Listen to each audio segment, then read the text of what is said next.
On est en plein cœur de la maison. Je dis toujours des cultures amérindiennes, mais c'est pas ça le nom, hein? C'est Maison amérindienne. On l'appelle la Maison amérindienne, mais Julie, je vais t'annoncer qu'avant la fin de l'année, la Maison amérindienne va changer de nom parce que, en fait, les mentalités ont évolué depuis 20 ans maintenant. Donc, ça va s'appeler la Maison autochtone. C'est plus inclusif comme tel. Donc, la Maison amérindienne est un lieu d'échange, de partage et de rapprochement entre autochtones et non autochtones. Et quand on pense, on est très fiers, il y a déjà 21 ans, nous, on travaillait à la réconciliation. Donc, il y a 21 ans, la Maison amérindienne a été fondée par 3 grands chefs autochtones. Max Gros-Louis, chef de la nation Huron-Wendat qu'on connaît bien, Andrew Delisle, Mohawk, et Paul-Émile Fontaine, Innu. Donc, c'est de dire comment la maison était précurseur, une grande fierté. Donc, elle a 3 axes, la maison. Un volet muséal avec la présentation d'expositions d'artistes autochtones ou non autochtones. Mais là, aujourd'hui, on est ici dans l'espace Riopelle. Pourquoi un espace Riopelle à la Maison amérindienne en permanence dans la vallée du Richelieu? C'est que Riopelle croyait en un lieu de multinations pour mieux faire connaître.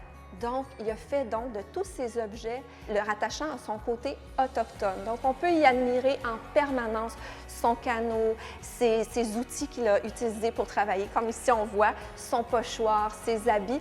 Et le salon est habillé avec des œuvres d'art qui changent aux 2 ans. Wow. Donc, c'est de dire comment vraiment c'est exceptionnel. Et aussi, je tiens à dire que notre collection permanente, souvent dans les musées, on dit oh, les expos permanentes sont plus ou moins intéressantes. Non, non, non, non.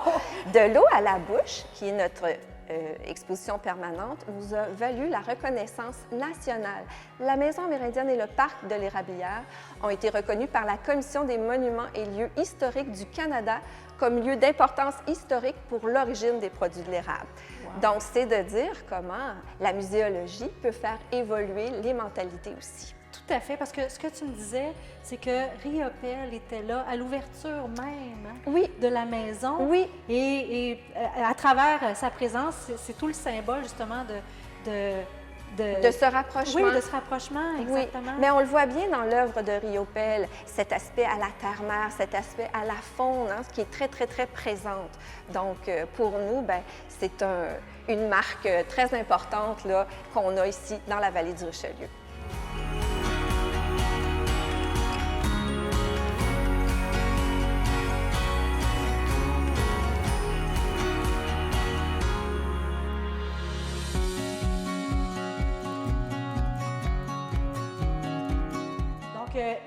Je sais que vous avez une tradition, entre autres, quand vous accueillez les gens ici. Absolument, c'est le 3e volet, le volet gastronomique, pour montrer l'apport des cultures autochtones à la gastronomie internationale et se souvenir. On a, au niveau de l'environnement aussi, nos jardins de petits fruits. On cultive maïs, haricots, courges, les 3 sœurs en compagnonnage. Et donc, on peut goûter à cette différence-là. Est-ce qu'on y va? Oui, on y va. Oui. Allez! Ça me tente beaucoup. Alors, avec plaisir. OK, je te suis.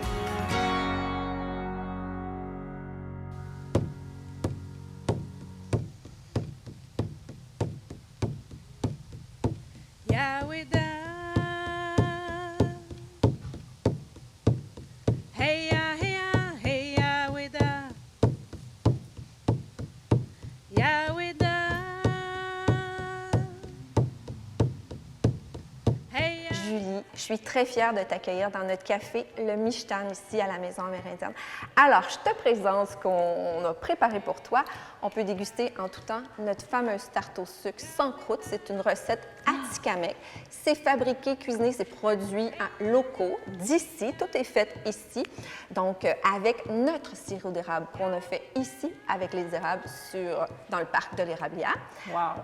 Accompagné d'une tisane au bouleau. On en a de toutes, on travaille très fort, donc une bonne tisane au bouleau, ça fait du bien. On en a de toutes sortes de variétés, thé du Labrador, saule, bouleau, thé des bois, sapin baumier, on les a toutes. Et moi, je me gâte avec un petit gâteau iroquois de maïs. Wow. Donc, avec cette gastronomie, ça nous permet d'amener l'apport des cultures autochtones par différentes expériences. Alors, je te souhaite une bonne dégustation. Je vais te servir du boulot. Et du coup, j'en profite. Il va falloir que tu visites notre belle boutique d'artisanat autochtone. Absolument. J'ai une question pour toi. Oui.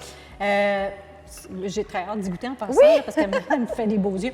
Mais est-ce que n'importe qui peut venir ici En tout temps. puis dire, ben moi, là, j'ai vu Julie, elle a été accueillie avec une belle tarte. Est-ce que je peux en avoir une pointe? En tout temps, Ah, sur oui. semaine, de 9 h le matin à 17 h le soir, la fin de semaine de 13 h à 17 h. Donc ça, c'est au niveau du café Le Michtan, on a un petit menu dégustation, mais aussi on tient des repas spéciaux. On a toujours annuellement notre repas cassoulet. Le cassoulet, ben, c'est des haricots. Donc les gens oublient que le haricot origine de l'Amérique. Donc on joue autour de ça. Donc à l'automne, on a cet événement fort-là. Et au printemps, on a notre repas de crabe. Ça s'appelle le festin de crabe. On travaille avec la Première Nation Wolastoqiyik-Washipekuk, qu'on appelait les Malicites, qui ont une tradition et une connaissance autour du crabe. Et pendant la période des sucres, on a toujours aussi des repas à saveur autochtone du temps des sucres. Fait qu'il y a plein de bonnes occasions de venir nous voir pour différentes raisons muséales, environnementales et gastronomiques. Je vais goûter. Puis la boutique, ça, Oui. c'est ouvert en tout temps, c'est des beaux produits. Oui, hein? c'est ça, des beaux produits qui nous viennent de différentes communautés. Et nous, on est dans le développement durable, dans le travail équitable aussi. Alors, le juste prix est donné à l'artisan, l'artisane, parce que c'est important que les artisans puissent continuer à faire ce type d'objet traditionnel. Donc, on a une belle proposition d'objets décoratifs, de produits gastronomiques, de capteurs de rêve. Il y a tout plein de belles petites propositions pour Noël. Oui, oui, en effet, très bonne idée. Ben, merci. Ben, Merci Chantal. Je pense j'aurais discuté avec toi de tout ça pendant beaucoup plus longtemps, mais Ouais. déjà, ça nous donne le goût de venir te visiter et venir voir la maison autochtone. Oui, alors j'en profite pour Oui. t'annoncer ce beau changement-là. Ben oui. La merci. maison autochtone. Donc, bienvenue à tous. Merci.